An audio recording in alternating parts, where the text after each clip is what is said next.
I gave myself a very hard cut deadline, or not deadline, very hard cut goal.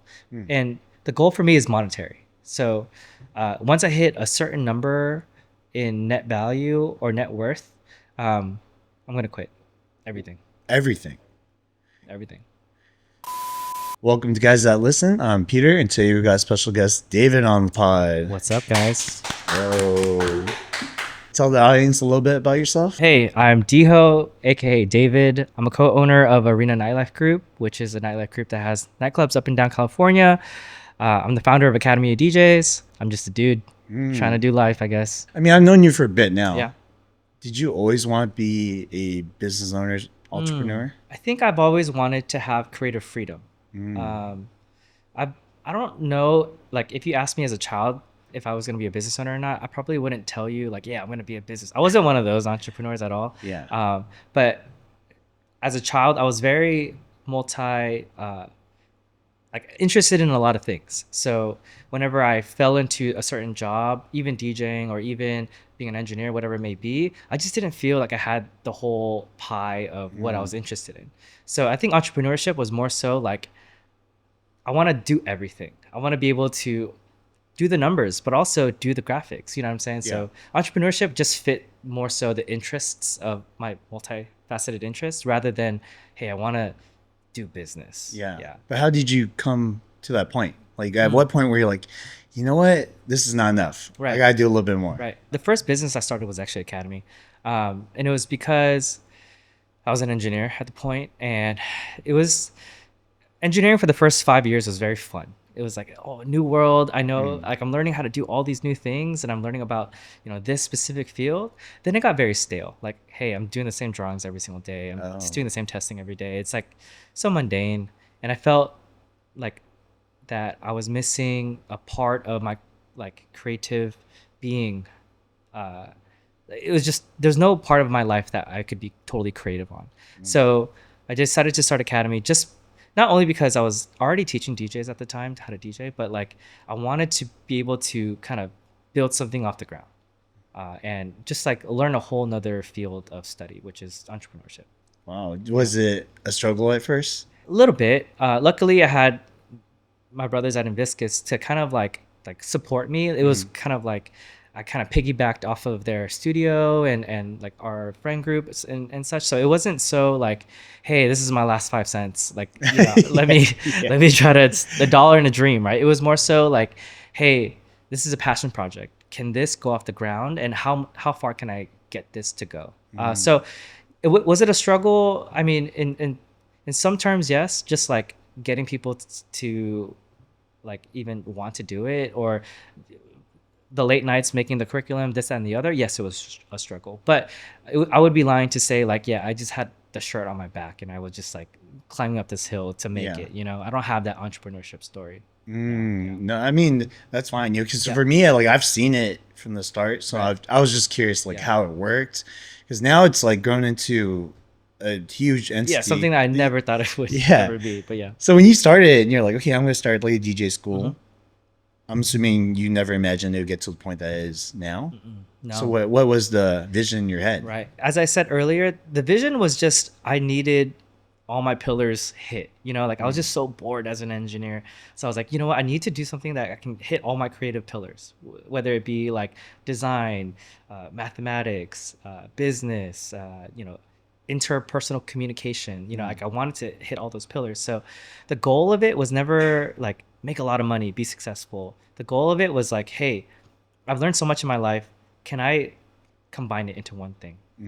And I think that's the reason why I became so successful, because it was never about money. It was never about like, okay, well, how can I make money off of every student? How can I, do this and the other? So we weren't so aggressive with anything tuition wise or money wise.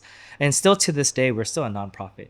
So even now that we're blown up like 9 years in, 15 seasons in, I haven't made a cent off of the whole thing. That's wild. Answering 9 years in, that time flew. We're almost a decade in. Yeah, that's wild, dude. Right. So you know how you had started Academy DJs, you had your admissions, like you had, obviously you did everything in person. Yeah. So you could only select a few amount of people. Right. I know this sounds kind of weird, but we're kind of talking about it because the way you take on missions now has kind of changed since you're online, right? Yeah. But prior, what was the criteria for your missions? Yeah. So anyone who's ever been in Academy kind of knows how we run it, and we kind of run it like a fraternity. Oh, Yeah, it's because I was in a fraternity in college, and a lot of my values of how to like teach people morals and ethics came from my fraternity life. oh wow. Yeah, a lot of people don't know it who are outside of Academy, but people who are inside Academy really like, dude, am I pledging right now? Am I doing like a Really? yeah, really? Because the values of what a fraternity gives is brotherhood, leadership, and friendship, right? And those are the same leadership values, or those are the same values that any culture needs. And a fraternity just by pledging expedites it, right? And it's usually through stupid stuff like, hey, carry rocks in your Yeah, backpack, this hazing and a other little bit. hazing. But you know, the moral of the story of hazing is, hey, how can I create hardship between people? You know, if you kind of think about it, the people that you're closest to in life, you probably went through hell and back with them, but it took time, right? It took probably 10-15 years of friendship to go through the good times and the bad times, or like the times you got in trouble together, whatever it may be, through natural instances. Oh wow. So the whole point of fraternity is, how can I create struggle within 10 weeks, right? Yeah. But I learned those values from college. Like, okay, I pledged, I went through a process, and I became really close with my brothers, right? But I realized why I got close to them is because of forced struggle, or Yeah. forced learning, or whatever it may be. So Academy, I wouldn't consider it a fraternity, but the whole like underlying thought of it all is, how can I make a cohort really close to each other through valuable things, right? Yeah. Can I make them learn so much that they're at the brink of learning? Like, hey, I'm like in a boot camp, I'm struggling, but my brother's got me. You know, like I'm at the studio at 3 a.m, my brother's got me. Whatever it may be, we don't ever haze in Academy. We never make them do stupid things. But we definitely like load their plate to a point where they rely on their cohort to lift them up when they're lower. And it creates a expedited brotherhood. And we do other things too beyond DJing that really push leadership, morals, ethics, and how to be a disciplined person. So Academy of DJs for me is special because the seasonal course, it's very well at this point, well like organized to hit those leadership values through our process. That's interesting. And one thing I've noticed through the years is that it seems like every season becomes its own cohort where it's like we're the best one. They're it's very competitive. proud of their season. Yeah. But that's also very similar to like a fraternity, like Exactly, mindset, like right? fraternities. Like And you still somehow instilled that without being a fraternity. exactly. Like it's nothing like a pledging process, to be honest with you. But the values that they get out of it, and the way they represent themselves, and they would represent Academy, is very similar to how people represent the fraternities and sororities in college. Like, they're very proud to be in a certain class. They're very proud to be in a certain organization because you felt like you worked towards the culture of that organization, because you have a say in it and you are part of a bigger thing. You know, you're part of almost like a thing that's bigger than yourself. And I would consider that the same with me. Like, I never boast that, like, yeah, I started this shit. You know what I mean? Like, I never, like, because I know that it's like a ever growing thing of something bigger than yourself. And everyone has a little bit of a say in how that get pushed forward. Yeah. Yeah. And that's why you're building something bigger than yourself, right? That you want it to eventually carry on without you. Exactly. Like when you're not around, you know, like for whatever reason. Yeah. But there is a fine line though. Fraternities and dance teams in college, where the founders of it are long gone. They're like 50 years old. You know what I mean? They're not going to the college and being like, hey guys, how's your step looking like? You know what I mean? Because they're long gone, right? And Academy, at one point, I was getting so busy in my life that I was like, maybe I should step away, you know, because maybe this is something that can be ever growing just by the leadership of the thing, just like how dance teams and fraternities are. And I did step away for about, I feel like 6 months. Not totally stepped away, but I gave people kind of the like just the driver's seat or the keys to the car. And there was, and I don't know if it's just me being very like who I am, but I was just like, oh no, this is not what I intended it Oh, to be. really? Or like people like there was points where I felt like it was losing some of its core values, whether it Mm. be discipline or motivation or culture. And I knew that at that point I was like, okay, I don't think I could ever leave. It's like it's such a mix between a business and a community, right? Mm. So the business side is I need to be there as a director to uphold the values that I believe that this should have, right? Yeah. But on the culture side, like I need to take a step back so people can have the driver's seat to make sure that they feel like they are uh, a part of this community and culture, and there's no like big boss who's like, hey, you're doing it wrong. So Yeah. it's like a very fine balance between, hey, I need to be able to step in and be like, guys, like this is not what it's intended to be. Like our students don't have the standard that I would like it to be. Like they're not Mm. representing us in the right way. But at the same time, like you can't just be this like cracking the whip leader, you know? Yeah, yeah, of course. Yeah. I mean, now that because you're in a way teaching, you're a teacher, right? Mm-hmm. You did you ever teach before? No. Okay, so your Yeah. first time Yeah. building, basically DG Yeah. school, first time teaching, Yeah. you're basically admitting these students Yeah. who are from, it seems like all walks of life, Yeah. local, but all walks of Right. life. Do you feel like there was like a conflict in the people that you were seeing coming into your school? Because Mm. so, this is just my own Yeah. opinion. I feel like sometimes people DJ for the wrong reasons, as with Absolutely. anything, you Absolutely. know? Well, that's exactly why we vet out our students prior. Mm. Academy in the first few years was like a lot of like, hey, do you want to join my DJ school? Like, hey, like my cousin was part of the first season. Oh, Like, really? yeah, our friends like that we met at the club was part of the first season. It was like just friends and family. Yeah, yeah. But our standards and what we represented became so, I guess, sought after. By season 4 or 5, we would start getting 200 to 300 applicants a season. Wow. Yeah. Yeah. And I was pretty hard set on keeping it a very low acceptance rate because I didn't want to create like a lecture room style of teaching. And again, being nonprofit and not being for the money allowed me to say, hey, like even though a businessman at this point would say, take all of them, that's more money, Yeah. right? Like let's create a lecture, let's create a real school, whatever it is. Having the mindset of nonprofit, having the mindset of, hey, none of us are making money here, like we're doing it for the bigger cause, allowed us to be like, hey, we're only taking people who want to do this for the right reasons. So when we did have the 200 to 300 applicants, we took like a week to read everyone's application, interview them, and be like, hey, are you doing this for the right reason? So we do a lot of vetting before they get in, right? Yeah. Does that mean it's perfect vetting? Absolutely not, right?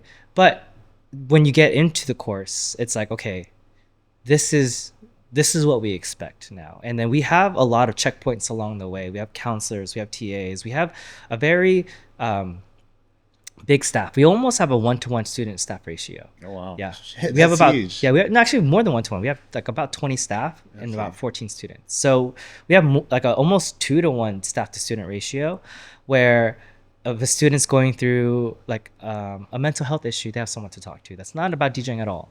If Wow. a student has having a technical issue, they have like a mentor to talk to. If a student just has homework issues, they have a TA to talk to. And beyond that, we have crews. So like within the big cohort and staff, we narrow it down to crews.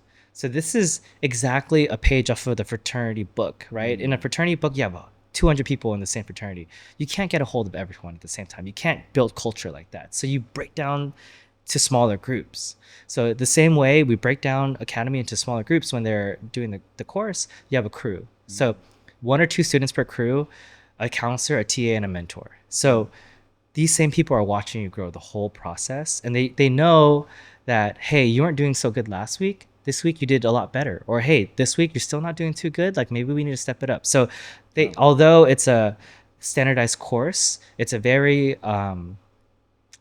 like personal like approach to these students through the crews. So I guess going back to your initial questions, do we get people doing it for the wrong reasons sometimes? Probably, right? But we tend to be able to fix that along the way through interpersonal communication, through crews, and kind of like our values and the homework that we give, and etc. Yeah. That's pretty intricate. I'm not gonna lie. It's That's very that's intricate. very very Yeah. intricate, and that's I'm assuming through like trial and error, like seasons after seasons. Like, Absolutely. okay, we Yeah. gotta tweak this. We gotta add this person Yep. on. We need Every more season. missions. And that's, again, to the question you asked before, would I ever let this go? I tried. And I think what happens is people, community culture is ever growing. And, maybe a couple of years from now, crews might not be sufficient. And maybe we need to do something else. So for me, like it's so so much my baby that I always feel like I have to be in sort of director seat to make sure that whatever I guess vessel it's in, it's still holding those core values. Gotcha. And I think it's up to me sometimes to figure out like, hey, we have done this for the last couple of years. It's not serving us anymore. Like maybe we need another position. And that's the same mentality as when I was able to be like, hey, I think we need counselors. Hey, I think we need TAs. Hey, I think we need crews. Hey, I think we need office hours. Like, because the community is now growing differently. There's growing pains. And now that we're bigger, we need to now get smaller or whatever it may be. So that's kind of my spiel about trying to still be involved to make sure that those core values are still there. Yeah. Gotcha. Oh well, what I mean by like when you're not there, I meant like if the cryptic version of it, like eventually we all go. That's what I meant, because when I think about things that like outlast us, things that bigger picture, it's like one day I'm not gonna be here, and hopefully whatever it is will sustain itself in the right direction and evolve. Right. That's what I meant by that. Not like you're choosing to leave. Oh yeah, exactly. Right? I think to be honest. Sorry to get all fucking cryptic and shit like that. I do hope that after my stay in Earth is gone, this continues. I hope so, and I think that it's up to us in our own passion projects and businesses to build a culture that people beyond us see value in. Like, hey, we should continue this, afterwards. And I think if you kind of leave Earth on that note, I think you've done something for humanity. That's a great way to put it. So this, you count it as a community, right? Academy of DJs. And obviously you were in a frat. Prior to all that, did you have a sense of community too, or was that prior to fraternity? I would say so. No, actually. Wow. Well, I think a lot of people here in Orange County do feel a sense of community because I think people rally with each other a lot here. Like, hey, you're in this group. Sorry, you're in that group. I believe in your beliefs. I'm going to rally behind you. And a sense of community naturally happens with that. But where I grew up in Hawthorne, there was no rallying against people. It was kind of a dog-eat-dog world. Really? So, yeah, absolutely. There's gangs. And I think that was the extent of rallying, but there was no people trying to do things more with their lives, at least in my city. And then when I went to college, when I joined organizations, when I saw people rallying against each other, it was more of like an eye-opening experience. So when I joined a community, when I was able to have people that I can rally towards, or people who can rally towards my causes, it was so liberating for me. Like, wow, like I lived my whole life not knowing this. So I think it's a blessing in disguise that I lived my childhood without any sort of community, because it was even in school. So in kindergarten, I don't think many people know this, but in kindergarten, I grew up in Hawthorne, Inglewood, and my parents are immigrants. They don't know any better. I was their firstborn child, and they just sent me to kindergarten, to the public school. Like, that's what people do, right? And I came home from my first day of kindergarten with a black eye. I was beat up, right? I don't remember this, but this is the story. And my mom frightened, and she was like, "Oh no, you're going to private school." This is like, really, this is like a story of like Fresh Prince of Bel-Air, basically. Like sent me to Uncle Phil, right? So I got sent to private school since first grade. Oh shit. Yeah, my parents are Buddhist, but the only private school that exists are Catholic schools. So even as a child, I was an insider in my own community because I wasn't Catholic, right? Catholicism is a community, right? And it's a very, are you with us or are you not? You know, so when a non-Catholic is in a Catholic school, you naturally feel like, oh, I'm not part of you. Yeah, not one But of us. I'm here, but I'm not part of you. Yeah. I even was charged more tuition because I was not Catholic. Shut the fuck Yeah. up. Really? So they could discriminate against absolutely. religion like that? If That's you're not fucking nuts. yeah, absolutely. Yeah. So my tuition was like 1.25x because I was a non-Catholic in a Catholic school. Wait, so okay, I'm curious about this. Yeah. How do you? And this is me speaking on my experience with things. Like my parents fucking lied about everything, right? Like if I wanted to go to a school that was in another district, Yeah, like, oh, yeah, this we is my lived right address. there. We lived right there, you know. So I can imagine like going into a school that they're gonna charge you more. And if you're living in Hawthorne, Inglewood, and you're struggling with like public school tuition, I'm assuming is probably not the easiest thing to come by.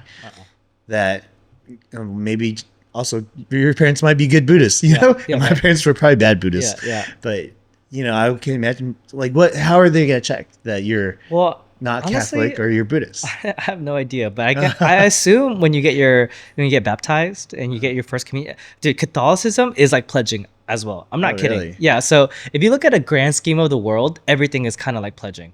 Like you're pledging your life. So in Catholicism, you're born in a Catholic family, but you're not Catholic yet.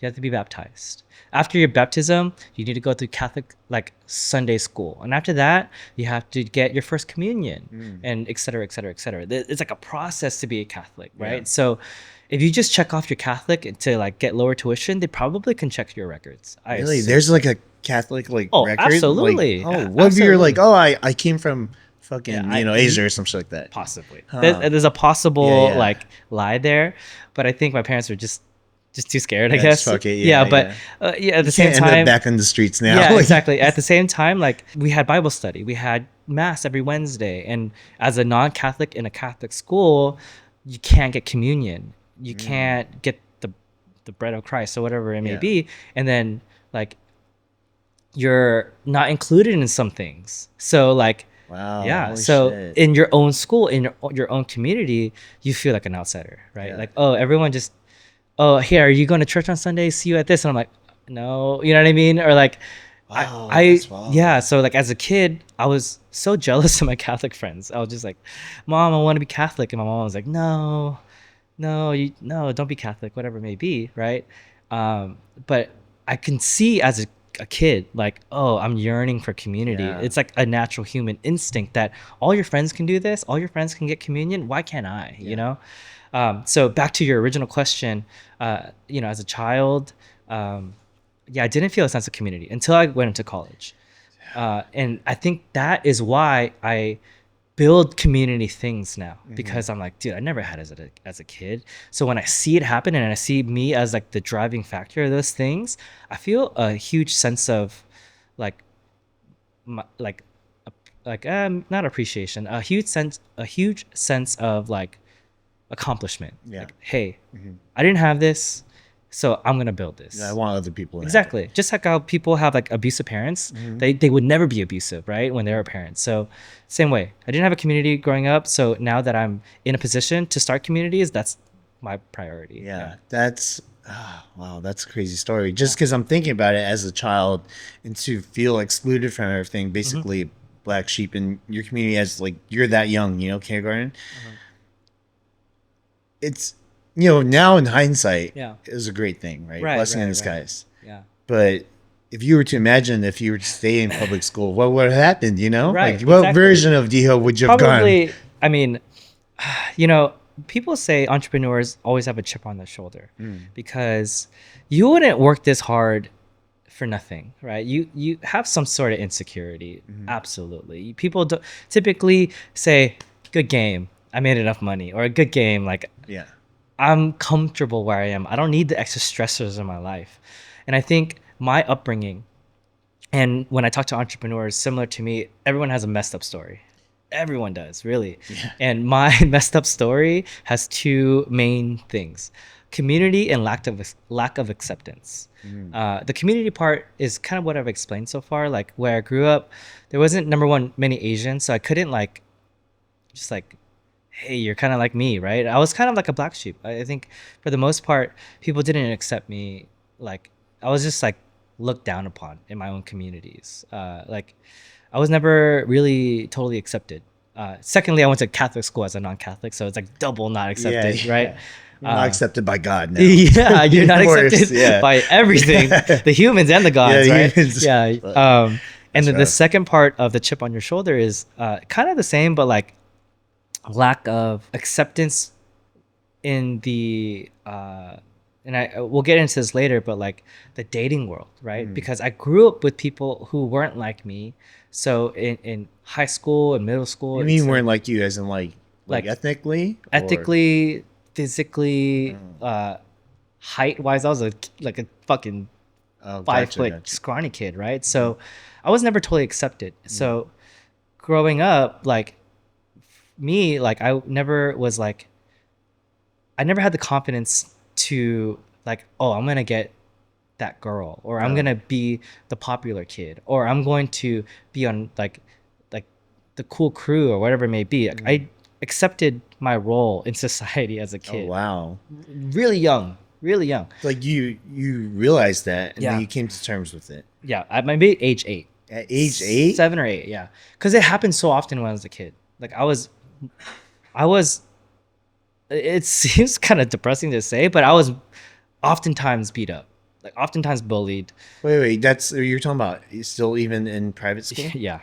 Oh shit. Oftentimes, yeah. I you know, in my area in the 90s, it was very typical to be bullied. I remember one time during recess, some kids like tied me to a pole.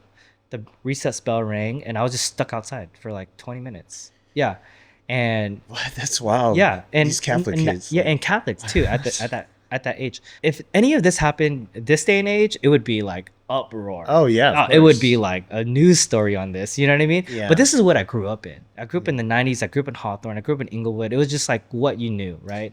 Yeah. And you just had to accept it at that point. There was no social media to say, hey, I'm being beat up. You know what I mean? There's no, my parents didn't care, you know?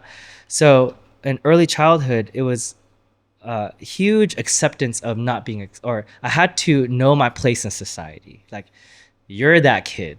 You're not him. You're not him. You're not him. You're that kid. Accept it, right? And I wasn't depressed about it at all. You know, I wasn't like crying at home at all. But when I was a child, it was more so like, you're gonna accept that. That's who you are. But can you change that?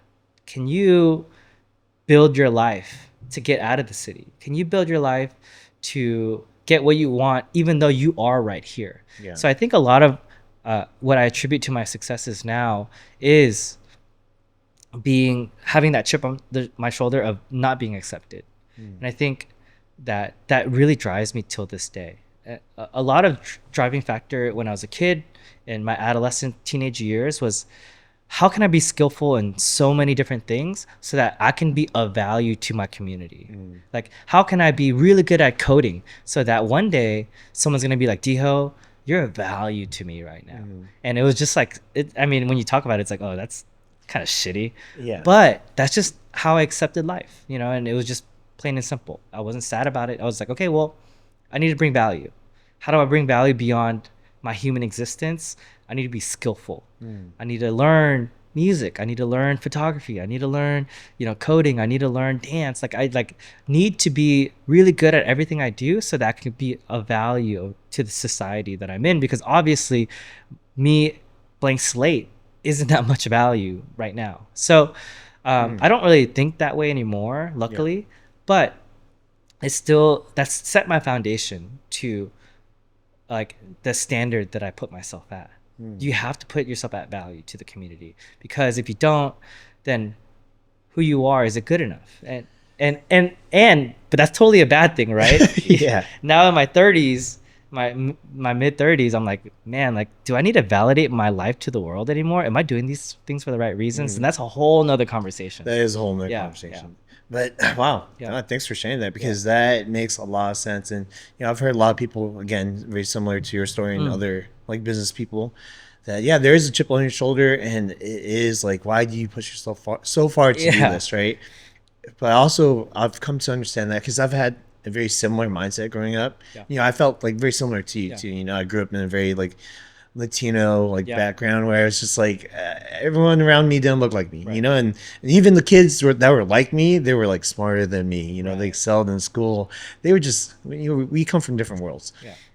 And yeah, all I thought about when I was younger is like, what can I do? What Right. can Yeah. I get good at? What can I do to make people laugh? You know, what Yeah. can Yeah. I do to Yeah. make people like me? Like, I think, you know, again, very similar story. It wasn't like my first day of school, but it was like my first day of like first grade or something. I got beat up, you know. Yeah. Very similar story, Yeah. and you know, but I wasn't. I didn't really like accept things. I went to where like it was like I became very combative. Right, I Oh, was like, I see. oh, try to pick on me. Right. Like, Right. I'll Right. show Right. you, Yeah. you Yeah. know, which is like a very different mindset. But Right. I get it because I had a chip on my shoulder Right. for a long time. But I also understand that, like, you know, like how you're saying in your 30s now, you think very differently Yeah. because, you know, I heard someone say this. It's like your traumas are there to protect you until they're no longer able to serve you. You need to Exactly. take it off, Yeah. right? Yeah. Yeah. And that's like you have to like understand that though, and that's hard because some people Yeah. take that to their grave. You know what Right. I mean? Right. Yeah. Like I hear about people like Elon Musk, and I'm like, damn, motherfucker! Like Jesus Christ, you're just gonna die like this at this Yeah. point. Yeah. You're never gonna stop. Yeah. But that's also strange because like it's taking you this far. How do you figure out your new Right. purpose? Yeah. Yeah. You Yeah. know what I mean? Dude, Like, that's so funny because I'm going through this right now. What's funny is like the last couple years, I've been going through a new mindset of, man, do I like, why am I doing this all? Why am I so stressed all the time? Why am I working 24/7? Although I enjoy it, right? There's no like question about it. Like I do enjoy it, but why? Do I need to validate my existence in this world? If I weren't skillful, if I didn't have businesses, if I didn't do this, that, and the other, will people still like me as a human being? And secondly, who am I when you strip all those things away? When you strip the accolades away, when you strip the money away, when you strip the cars away, am I a good person? You know what I mean? Would I want to hang out with myself? You know, and that's the thoughts I have now that I have achieved some goals that I wanted to already, right? And I know who I am as a person. Similar to Elon Musk, I will never stop if I don't give myself like these like reflection points. And I gave myself a reflection point actually last week. Yeah. And I knew in the last few years, I've always like gave myself a very like, hey, dude, like slow it down. Like you have to take time to get into a relationship. You have to take time to go visit your family. You have to take time to like be friends with your friends and not just business partners, you know? yeah. And I've always had that like shift of mentality once I got into my 30s. But I never really totally acted on it. There would be instances where like, yeah, let me take the day off or like, let me do this. And it's just like kind of sporadic, right? But there was no business plan. And that's so bad to say. There's no business plan to Yeah, the for non-business plan. But there was never like a concrete, like this is when I'm quitting or this is when this is the exit strategy. But over the last month, specifically the last 2 weeks, I gave myself a very hard cut deadline, or not deadline, very hard cut goal. And the goal for me is monetary. So once I hit a certain number in net value or net worth, I'm gonna quit everything. Everything. Everything.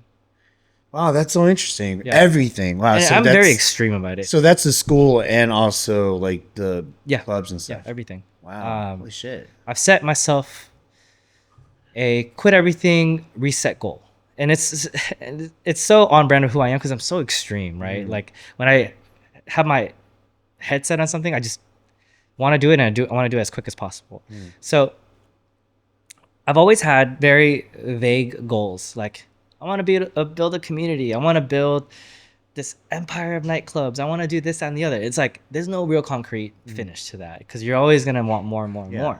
So for me, I can at least put a number to it. I know if I hit this number in net worth, I know I can live off my investments. I know I can live off of like probably a good amount of time with what I can do with this money. So if I do hit that in net worth, I will quit everything for at least a year. Okay. Yeah, So it's not indefinitely. Yeah, not like I'm retiring for life. Yeah. I know like I will have the itch, but I think at this point I need a hard reset.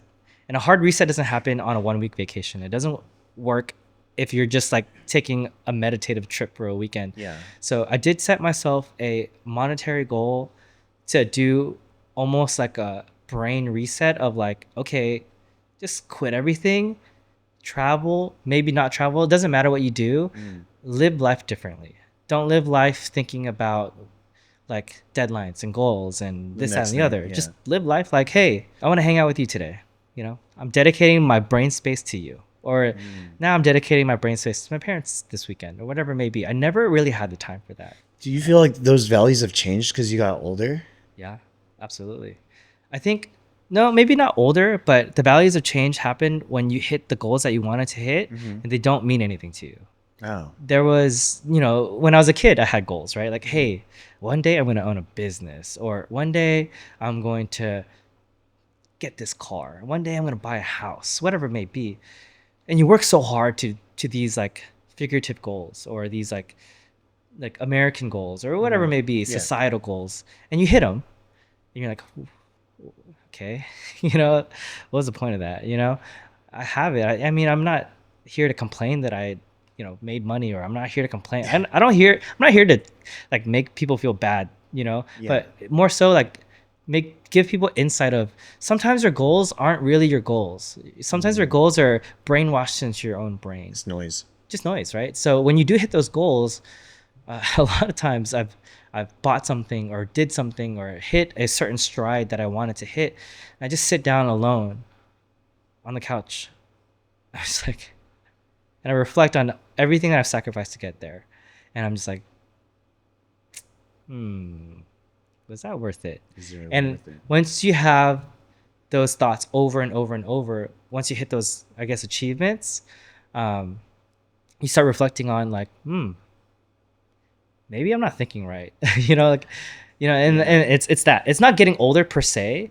I think it's hitting goals and reflecting on those goals and being like, oh, maybe I didn't want that, you know? I mean, I agree. Like, getting older doesn't mean you learn anything, right? Exactly. Age doesn't mean shit if you don't fucking implement and learn anything. But, you know, the reason why I say that, like, in terms of also older is because, you know, you mentioned, like, you want to hang out with your parents, you know? And, absolutely. And for me, one of the things that changed, because, you know, when I was younger, I was like, oh, yeah, let me just make more money. Every job I took had to make more money, right?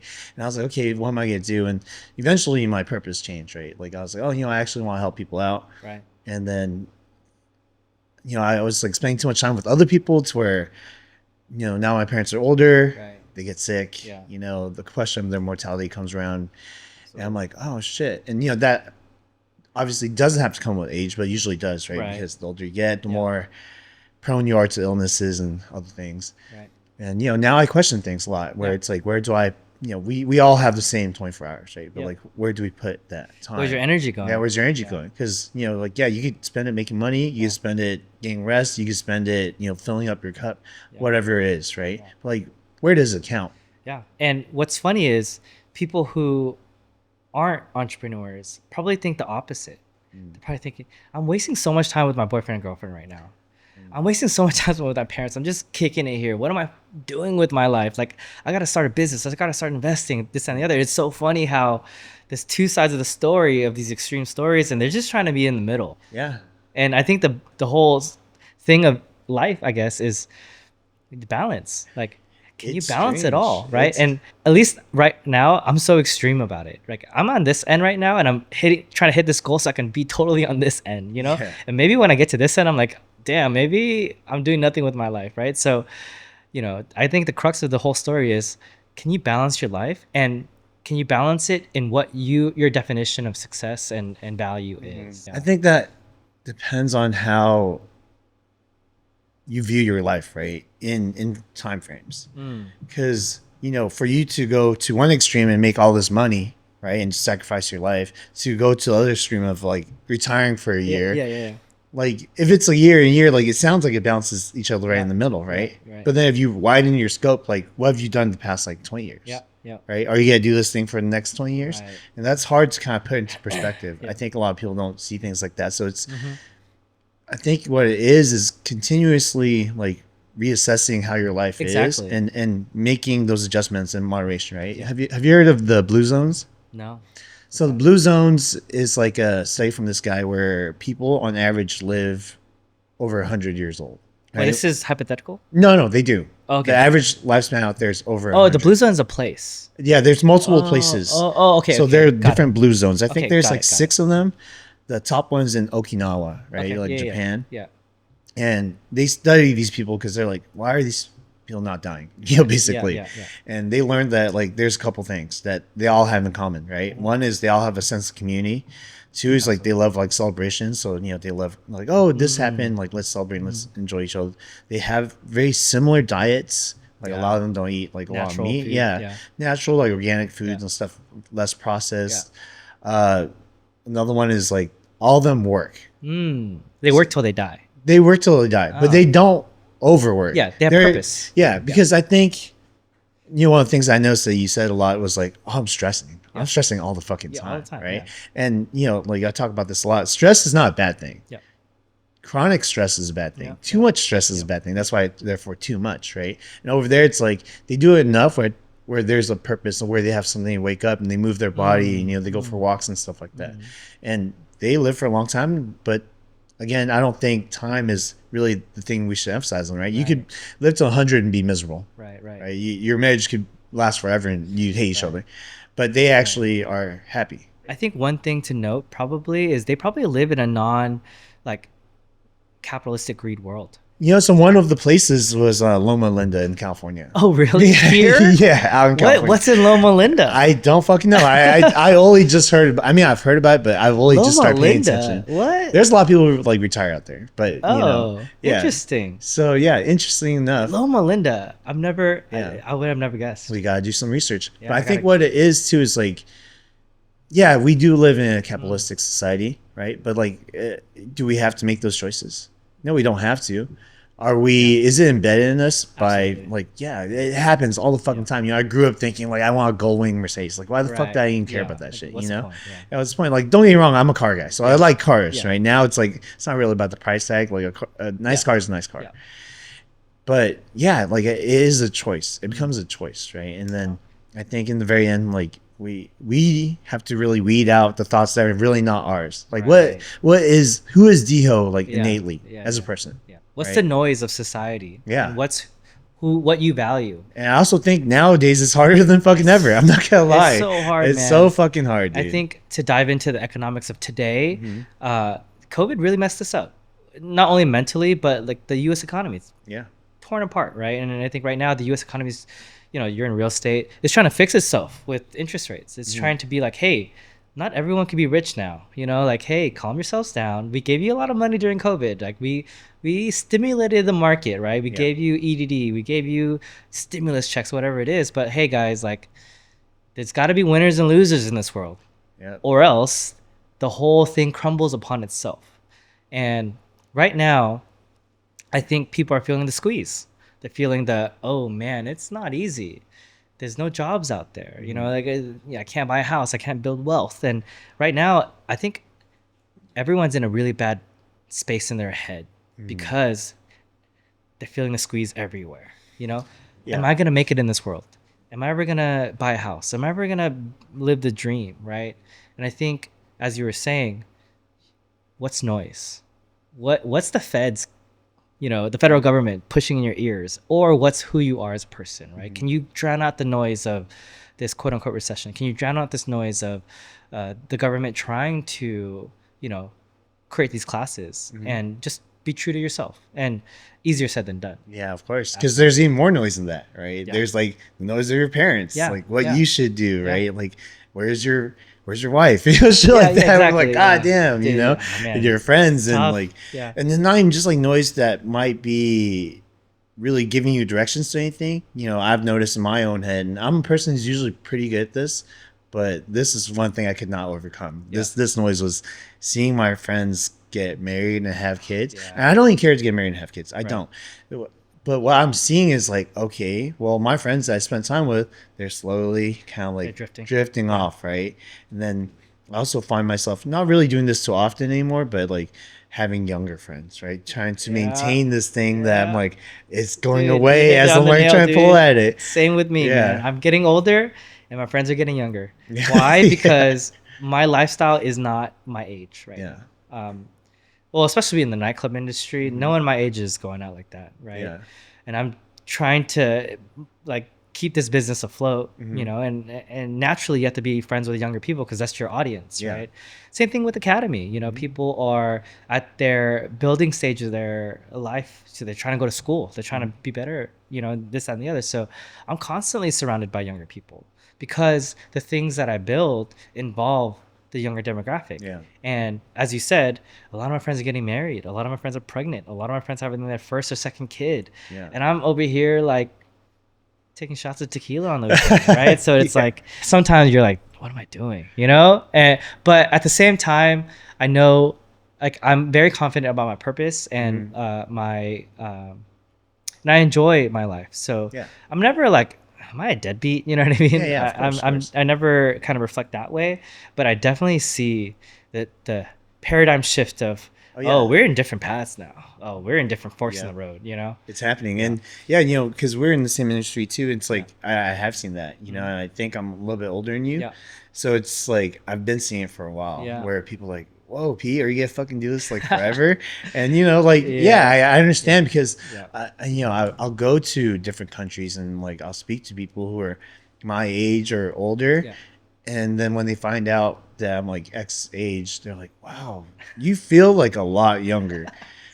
Because they'll be like, I'm already tired, it's like 5 p.m. and I'm like, I don't know, I don't know if what they say should matter, because I'm like, oh, I'm glad I'm not like that. Because I actually enjoy like being out. I enjoy exploring things and like having a life that I could like, you know. So I think age honestly is just a number, at least in our lives. And I think one thing that I am so appreciative is we look young. Like, we look like we're in our mid-20s, to be honest with you, right? We can. I probably need to shave a little bit. We could probably wear a backpack and go to college and be like, no one's gonna bat an eye, for sure, right?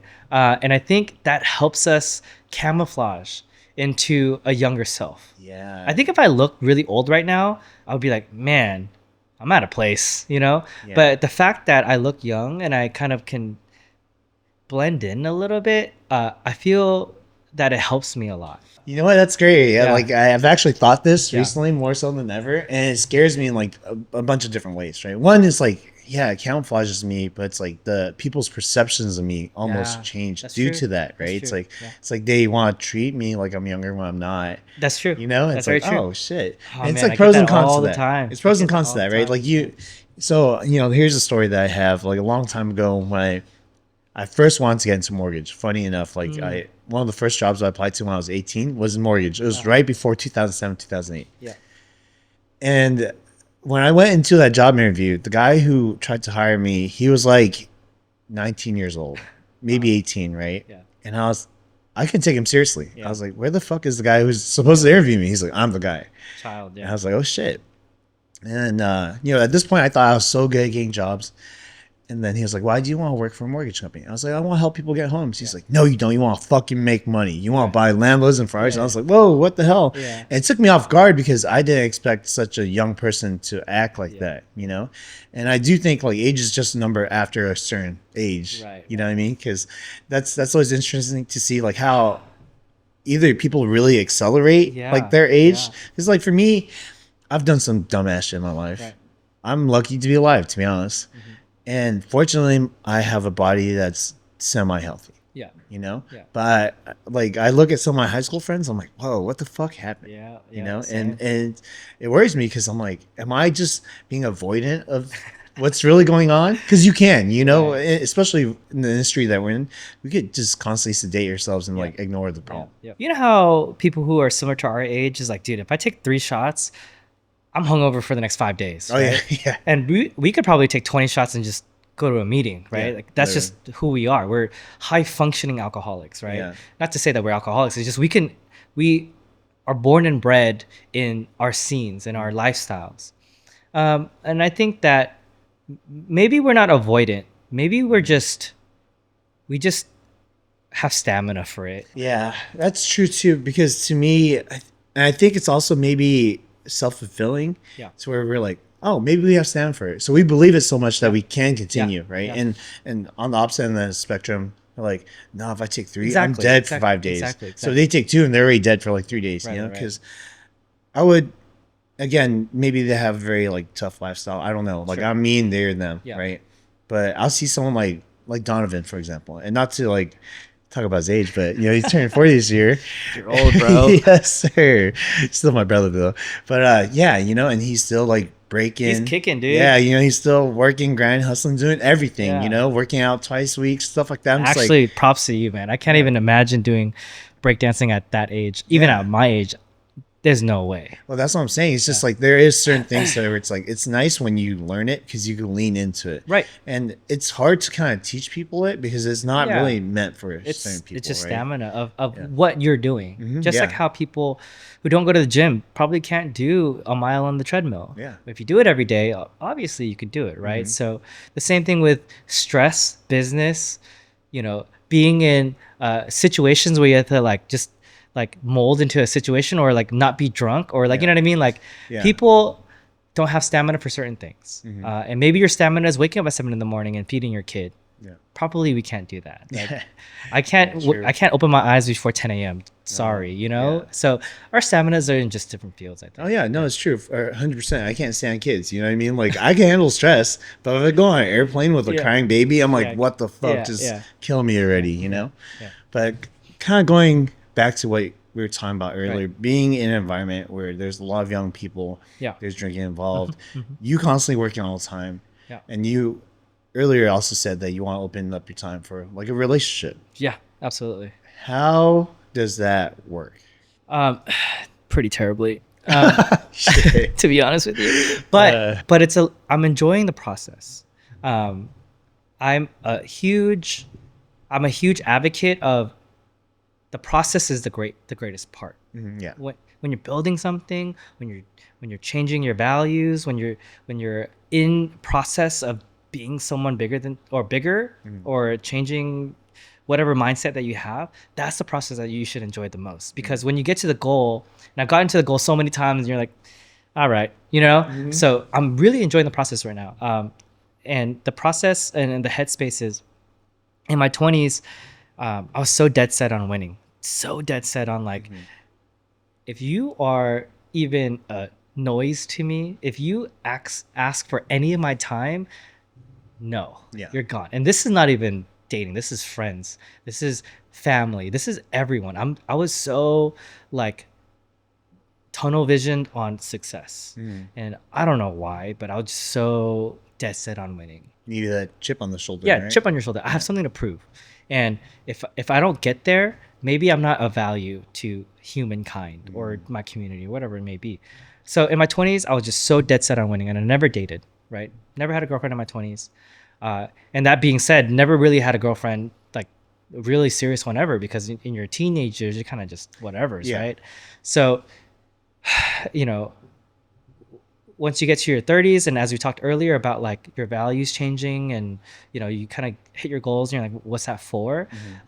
The same way I changed my I guess values on relationships, not only romantic, but you know, just all relationships. So over the last couple of years, I've really changed my view space on having time for relationships, romantic and platonic. So, you know, if someone wants to get dinner with me for a couple hours, a date or hanging out, it's an auto yes for me.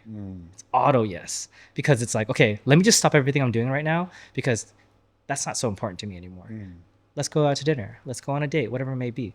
But where I'm struggling with now is I've missed out on a lot of formative years of relationships. Yeah. For example, when you're your 20s and you're dating someone in struggle with them. Like, hey, like XYZ, Jane Doe, whatever it is, like you have a dream, I have a dream, let's get this dream together, you know? And now when you're older, and especially like no one, like when someone gives me like business advice, I'm like, dude, I'm good. Like, I don't want to hear that, you know? So when I'm dating someone now, it's like, I don't know how to be supported. I don't know how to be like, yes, let me be vulnerable. Let me be supported. Let me like, you know, this, that, and the other. I'm more dating to share my life with someone, right? So when I was in my 20s, it was like, okay, the checklist. What's the checklist here? Like, are you this, that, the other? Are you smart? Are you driven? This, that, and the other, right? And that checklist definitely dwindles down as you get older, like to like, are you nice? Like one, one thing. Are you human? I've changed my mentality on relationships, as in, I'm no longer dating to have my needs met. I'm dating to share my life and values with another person. Like, can we live life together with what I've learned so far, and can I support you, or whatever it may be. But I guess where the struggle comes in is, when I date now, it's like when I go through stressors, or when I come home and it's like such a long day, like this person annoyed me, or I'm going through such a hard time doing this and the other, and they're like, hey, let me take you out, or let me, like, why don't you just quit, or why don't you just do this? And I'm like, like, I don't know how to handle support, because number one, like, I never had it, but number two, I feel like I don't need it. Maybe it's ignorant. It's definitely an entrepreneurial thing. Like, I don't need it, dude. Like, I don't. I'll figure it out. I'll figure it out. It's more work for me to explain to you the levels of complexity of why I'm going through this than just I'll figure it out. Maybe I shouldn't have complained at all. And I think a lot of the couple last relationships that I've had, a lot of like the turmoil came from that, actually. Came from coming home stressed, and my partner wanting to support, but like me not wanting the support. Like, hey, it's okay. Like, I actually didn't want advice. Like, I didn't want, and it's so hard, and I understand it's so hard to support someone who doesn't want to be supported, right? And that's a new thing that I'm trying to figure out. Like, hey, okay, how can I be supported? Because that's something I didn't have in my 20s. I didn't have someone like, you can do it, Diho, I believe in you. Like, it was just me against the world, right? So now that I'm kind of changing my mind in dating, the thing that I'm learning the most right now is, how do you be vulnerable? How do you accept support? How do you, be in a two-way relationship that when, like, you're not always a provider. Like, as in, when I get into a relationship, I just assume that I'm a provider off the bat. What can I provide? What can I buy? What can I give you? You know? And then when I get it back, it's like, ooh, like, I don't need it, So that's the struggle right now. Yeah, I don't know your dating life you're explaining to me. I'm just trying to, like, understand, right? That's all I'm here to do. Yeah. And what, on my personal opinion, what I've also learned through kind of being very similar is that, like, we sometimes don't like advice, right? We're like, we're not here to have you, like, console us, right? But I've also understand that this is due to me dealing with other people's problems too. Like, and especially I have a younger brother that I'm kind of dealing with this. Sometimes the best thing to do is just to listen. Right. And I think establishing that is kind of hard sometimes, because when you see your significant other go through some kind of turmoil, their stress, you want them to, like, let it go and how can I help you? Right. But first instinct's like, how can I make it better? Yeah, how can I make it better? But a lot of times people aren't even asking for that. They're just asking to be heard. Yeah, exactly. Right. And usually that's the start, though, you see. And I think if you're apprehensive about that help, is because the initial conversation is very jarring to you. Yeah. Versus true. Like, okay, well, yeah, just tell me about your day. Like, let me see what's going on. Cool. It's a new insight on it, how you frame the picture. Yeah. Like, hey, having a hard day today, just need someone to listen. Yeah. Whatever it may be, right? And I think it's a total, I guess, like, great hack to maybe that problem. Like, hey, maybe the problem is not them. Maybe it's you, how you frame coming home. Like, are you jarring and, like, someone comes home with their arm bleeding, obviously, like, oh shit, how can I help you, right? Where it's more so like, hey, it's bandaged up, I'm still hurting, but let me just tell you what happened, right? So maybe you need to go into those conversations bandaged up a little bit. You can't come into it bleeding. Yeah, I mean, it depends on what the damage is, right? Yeah. Like, coming into a household hostile is, like, very difficult to kind of even start a conversation. Yeah. Really. Yeah. So to kind of, like, lessen the damage, I think the starting point is just to listen. I think that's always the case, right? And maybe I'm just being, like, stereotypical, but, like, there is no conversation without listening, to be honest. Sure. Right. And if in your head, while the person, let's say your significant other, is trying to figure you out and trying to give you like advice and solutions to a problem that they don't fully understand, then maybe you need to understand the best thing they could do is just hear you out. Right. Right. Because more than ever now, I fully understand. No, I'm sorry, not fully. I appreciate how much people listening matters. Right. And just being able to get things off your chest, you know, because I was also a guy when I was younger, I was very headstrong. I didn't like being wrong, but I also didn't really like you telling me what to do. Right. Right. You know, and eventually I felt like a part of me just closed off. You know, and it seemed like I'd stonewall my exes, you know, like, okay, I'm just not even gonna say anything to you because you don't understand. Yeah. You don't understand me. Right. And even if you want to give me advice, even if it's coming from a good place, genuine place, yeah. You know, like you don't know enough to say what you need to say to get me out of that. Exactly. Because it's like there's layers to it. There is. But it's your own ignorance to think that way too. Yeah, right? 100%. Yeah. Because they definitely can. You know, who are you to be like, you should have known XYZ before I told you you know what I'm saying? So yeah, this growing on both ends. It's growing as a partner to be like, hey, I'm just here to listen, you know. Or like I had a conversation with someone the other day, and you know, this was the conversation, like, hey, I'm having a hard time like with like expressing struggle, but also expressing what I want from that struggle, you know, like I'm having a bad day, but I'm not actually here for advice. I'm actually here for like just a shoulder to cry on, right? And how do you express that, you know? And she was telling me like, hey, you know, when I go through that, before the story starts, she just prefixes it as a listener, like, hey, is this story for me for advice or is this story for me to listen? Because now I'm going to change my whole tone because of that. So, and I was like, oh, wow, that's so introspective. Like, that's great. You know, like, and maybe I can take a page out of that book too. Like when someone comes to me, if I'm dating them or whatever it may be, and they're like, hey, such a long day or whatever it is, like, all right, is this a listening story or is this a let's work things out together story?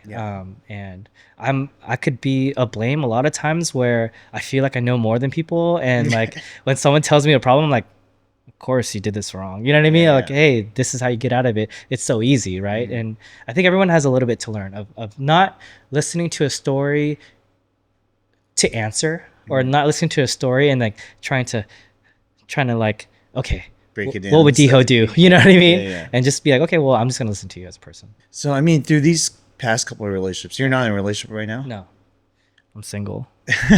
Yeah, she's single. You single ladies. Well, at the time of this podcast, plug. You said you spent all your 20s not being in relationships. You gave your chance to be in relationships in your 30s. Do you feel, being that was, you know, your 20s is a big part of your life to be in relationships, it's right? formative, Yes, really. Yes, exactly. Do you feel like there's things that you can no longer experience? Absolutely. I missed out on, as I said earlier, like struggling with someone. Like I wish I had a partner when I was sleeping on the floor. I wish I had a partner. You mean like really struggling? Yeah, because gotcha. I think that's so beautiful when someone's like, Diho, I believe in you and what you can do, even though you've done nothing. You know, like I'm rallying behind you. And I think that's such a beautiful thing when I see partners that are like, just like on the ground together, like, hey, you can do this, I can do this, let's fucking do it. And then those successes mean so much more because it's like rallied, right? So if I ever get into a relationship now, it's like, well, I support you, obviously. You support me, obviously. But like, we're not like naive. We're not like young, dumb, and broke, you know? So that's one thing that I feel like I've totally missed out on. It's past that, you know? Yeah. And I've dated people that are in that mentality, right? I've dated women who are kind of like just young and like want the world, right? And it's like I can't help to feel like that's cute, you know? Yeah. And it's like, you know, like I don't. That's tough though. Don't want to think like that, right? Like I've dated people who are like, I want to start a clothing business. Oh yeah. You know, and you know, 9 times out of 10, that's a pipe dream, right? It's margins are crazy, you know, competition is intense, cut and sew versus, you know, this, you learn so much of that growing up, right? But when you see someone so like I guess naive to it all, and you're dating them, it's like, and you're so much more acclimated to that. It's like, I want to support your dream so badly, but I can already see the cracks in the armor there, flags, you know? And it's like, I missed out on that. I missed out on being so naive with someone that the world is your oyster. And I think, you know, that's something that's beautiful, to be honest. Yeah, I mean, definitely I've seen those couples, and maybe in some sense you might not be able to go do that with anyone, but maybe in another sense where it's not like, because a lot of what you're saying is like dreams of business. Yeah. Right? Yeah, exactly. Yeah, and then, you know what I mean? Am I even thinking wrong now? You know? Yeah, because in a relationship, it shouldn't be transactional, right? First and foremost, right? But there's a lot more to a relationship than the business aspect, right? Not obviously you're not this person, but not everyone wants to be a business person, right? Some people totally okay with doing 9 to 5. If they could do less and like live off that, they're willing, right? But and again, this is just my opinion. The beautiful part about some of these relationships is like the struggle of like finding how to be the best version of themselves for each other. And that growth, not everyone gets through their age, right? Because some people are stunted as soon as they're 20. Some people are stunted forever. Right. And to find that person where you could grow on an emotional level with and struggle with the emotional level, because, you know, like now I'm going through my own, like, I don't know, midlife, what the fuck you want to call it, right? You know, technically we are in our midlife crisis. Yeah. That's like men die so early. Yeah. Especially our lifestyles. We're fucked. I'm like right there. Yeah. So right we're over the hill, brother. Yeah, exactly. I believe it. That's why now I value time more than ever. Yeah. But, you know, it's like things where it's like, my parents, you know, like them being sick or, you know, like having mental struggles. I'm just like, okay, you could go through that at any age, right? And if anything more so, I feel like that's more valuable because we will all go through that struggle. Yeah. I mean, that's a great way to frame things. Yeah. The frame of maybe I missed out on like a business formative relationship, but I guess emotional formative is at ground zero, right? Like, hey, how can we support each other at the most emotional level? Sorry, I'm burping. No, you're good. How can I like grow emotionally with you at ground zero? So I guess that's a great way to frame it, as in not everything is business, and it's a fatal flaw of myself. Even when I'm thinking like, what did I miss out in relationships? I'm thinking business. I'm thinking, hey, like making it in the world, right? So yeah, it's an awesome way to frame it, and it kind of gives you new perspective of like, okay, well, yeah, you are at ground zero in certain things, you know, and there's a lot to learn. There's some people who've never fallen in love, you know what I mean? Some people who've never experienced loss. Exactly. Some people who've never had kids. You know, there's all these new experiences on the horizon that, you know, maybe a woman that similar to you chose her career the entire time and has not had a chance to experience that. Absolutely. So, you know, business transactions, like emotional, it's someone being there for you and like growing in love, right? Yeah. Like that's I think I could say truthfully that I don't think I've ever been in love in a relationship. I love my parents, I love my family, I love my dog, but I don't think I've ever been in a relationship and been like, I care about you more than I care about myself, you know? And I think that's, I guess the goal, right? It's the goal to get there, but... You know what? Okay, so there's... Okay, actually, you just reminded me exactly what you said now. So, you know, we were talking about business stuff. Sure. And how, in certain ways, you're using, like, business terminology with relationships, right? Yeah. And one thing that you said kind of, like, stuck out to me, which was, when you achieve something, it's almost like you don't care about it. And then you said like, oh, once I get this with this person, it's almost like, what do I do? Yeah.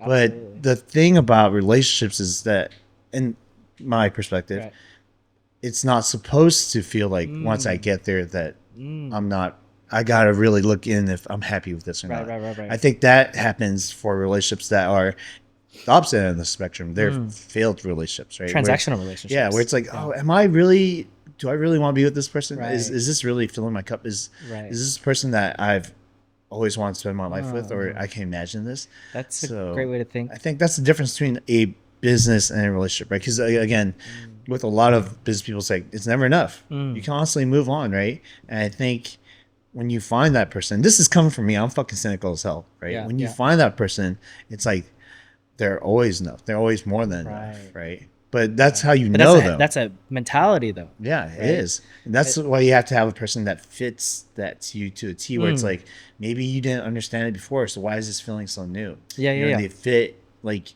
your lifestyle and what you need to understand to a T. That's a great way to frame it too, because, you know, I did move on from the checklist mentality to a I'm investing in you mentality. Like, hey, if I'm deciding to date you, it's all you. You know, I don't care if you are, you know, you don't hit all these checkpoints for me, because I've already moved on from that, you know, thinking like that to thinking like this.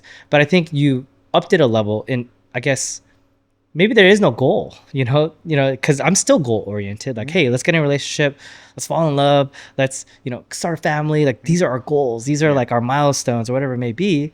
But maybe there is no goals. Maybe the point of it all is, how can I just love a person beyond goals, right? Can I just unconditionally, like, this is just, I don't care what you do. I don't care if you don't hit my like validation points or whatever it may be. That's just, hey, I'm happy with you. Let's just ever grow together. And I think that's a very mature way to think about it. And even me trying to mature and cut off these like goal oriented things, I'm still goal oriented by saying like the goal is to fall in love, the goal is to start a family, the goal is to do this and the other.